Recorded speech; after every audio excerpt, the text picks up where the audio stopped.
Hey guys, today is October the 12th of 2020, and I want to go over the pound dollar, do a weekly forecast, and recap on last week's price action.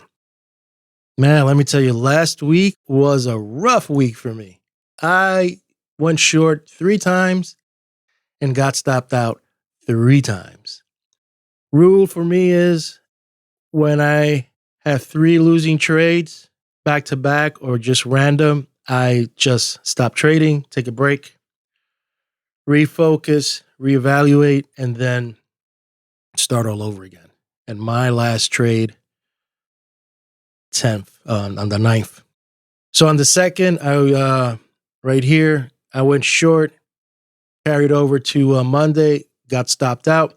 I went short on the 6th. That was promising. That was a Fourier trigger. Everything looked good so far, and then got stopped out. And on the 9th, I was thinking it was going to turn here using the Fourier trigger point and other things to confirm it. And you know what? It ended up being a breakout, which totally surprised me. And I was thinking it was going to continue pushing lower and then Monday, find a bottom and then go up from there. But it probably is going to do what it's going to do. And it got a nice pop and then it stopped me out. So I had 3 losing trades back to back here and there. I hope you guys had a better week than I did. Better scalping strategies on that. And I want to show you why I believe now that price actions possibly could continue going higher. Let's get into that's a square of 9 third technique right here. So first off, seasonal statistics that I did for October using some clean data of the pound dollar shows it as a bullish month. There was 3 that were bullish and there was 1 that was bearish. Here, these are just dates that I look at to see what's bullish, what's bearish, to help me in my trading plan. And October's bullish. And then date-wise, you can see here I was short, didn't work out. Then the 6th I was short, I was leaning from here, didn't work out. And then the 9th, this was the big one. This is the one I was hoping was going to work out. And it didn't. It did a breakout, which was something new. You could use this thing as a breakout. I was thinking it was just going to be a turning point, and it just broke to the upside. And now, where's today? The 12th. So days that I'm watching is going to be the 13th. The major days is going to be the 18th. So if I'm going to be thinking long term, I think that we're going to continue going higher all the way to the 18th. And then maybe make a turning point there. If we still continue and we're going to like a wave 5 going up, then the 27th.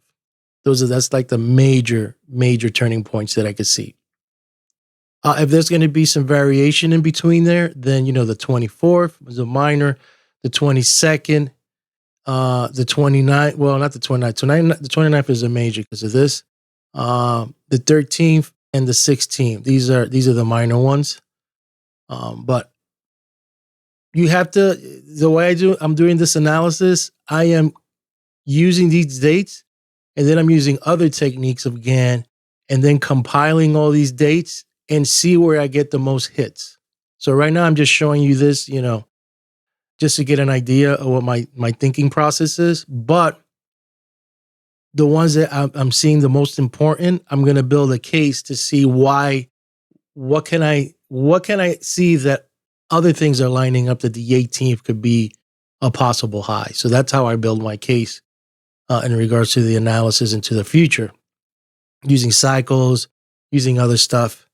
So that's that. So that's the reason why I think we're going to go bullish in October, especially using the seasonal statistics. It's a possibility. Sometimes it doesn't work out.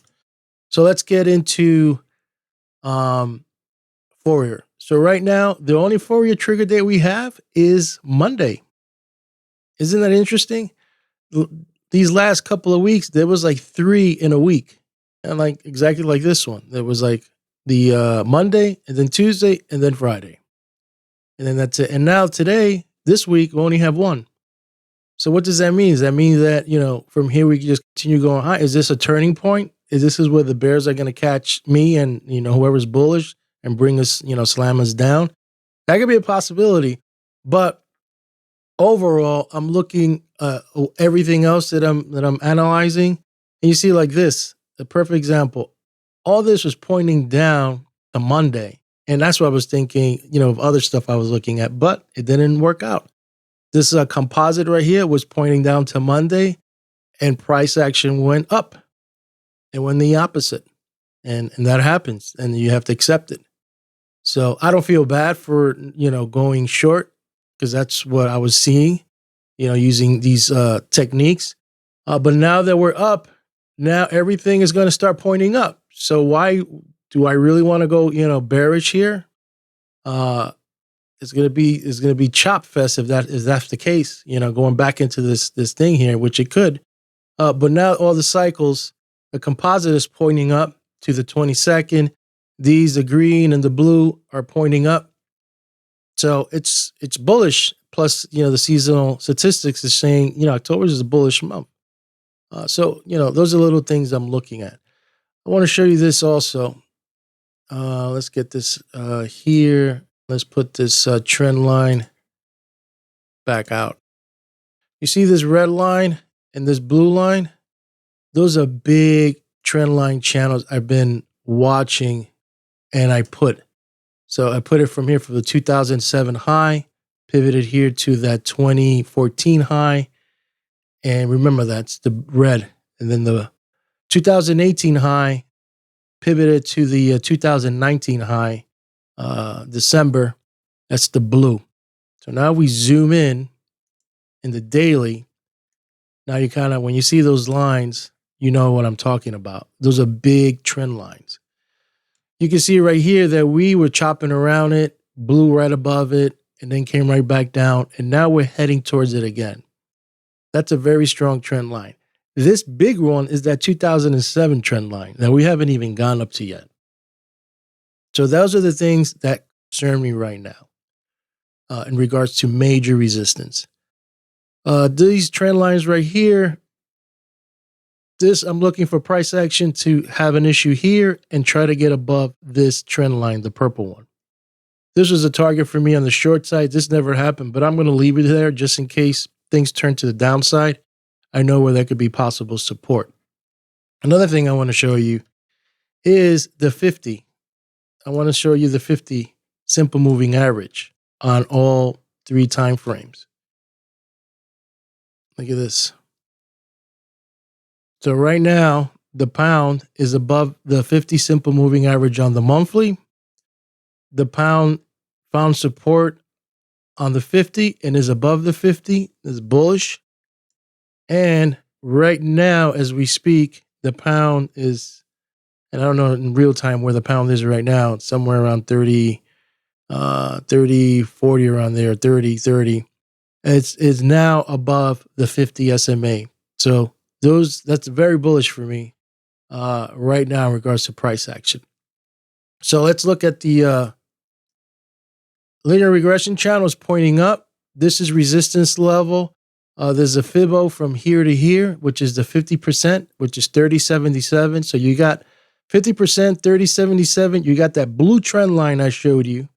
That's going to be resistance. And that's going to be the target. That's going to be where we're going to have the battle zone to fight.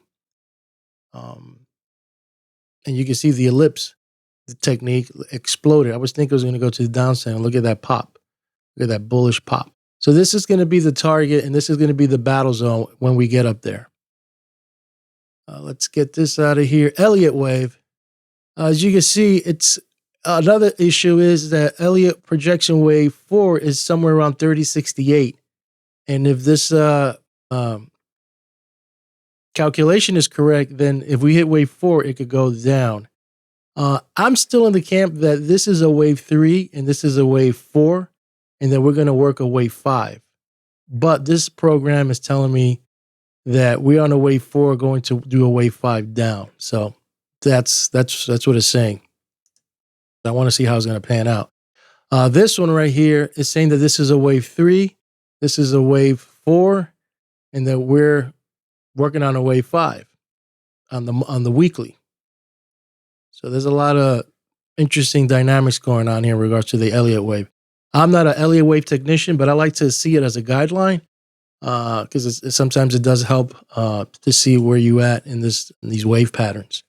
And that's it for this chart. I don't think I have anything else. Those are the things that concern me. The 50, 3077, that blue trend line I showed you, it's somewhere around 3077. The wave 4 pattern, if this is where it's going to happen, and then it's going to be to the downside. That's the only thing. But if we break above there, skies is the limit. Now let's go to the cycle analysis. Bullish right here. Cycles are going up. Let's take that out. We're not overbought yet. Take the RSI out. Let's close this and let's see market profile. We're at the peak right here of where all the heavy volume has been going at, 30.45. So we need to break above there, and you can see possible resistance. You get looking at the volume is 31.33 and 31.83. Let's get that out. Bradley model, there's really nothing going on there. It's showing something around the 18th. So remember the 18th, look at that. The 18th is a Sunday. So if that is the case, and using the 18th was thinking here, then it's probably going to either be the 19th or the 17th. There's something to keep an eye on. Or the 20th. The Sunday, Monday, Tuesday. And Tuesday is a bearish. So this could be something interesting. The Bradley model is already giving us a hint on what could be happening there. And what's here? The 24th. There's a harmonic I'm using, and that's going to be coming up the 14th. Let's see what's going to happen there. But everything is bullish, what I could see. And is anything else I needed to show? Seasonality. Let's take this cycle off so we confuse it. The blue is the annual cycle. Is pointing up. So we bottomed out here on a Monday. This is the medium annual is pointing up. And the annual and decimal is right here. It bottoms out on the 21st. So that's interesting to see there. So I am bullish, and let's see what happens. But skies are open right here. I wonder if, like, when you have a lot of signals here, this is like the chop zone. I'm still studying the Fourier analysis. And then when you have one signal, that means open skies. It could continue. I don't know what's going to happen next week. I haven't gone that far. But so far, if that's the theory, and this is the way I'm just looking at it right now, just by seeing this, is that this could probably be an open sky and we're trending higher. And then next week, we'll see what happens here for next week. I'm going to sign out. Hopefully you like this video in regards to these forecasts using these techniques. And subscribe, hit the like button. And hopefully, we'll do a recap this week and see what happens. And hopefully I'm right using all these signals. Take care. Have a great week. Have a great trading week. Successful. Make money, make profits, and I'll see you again using Gann theory.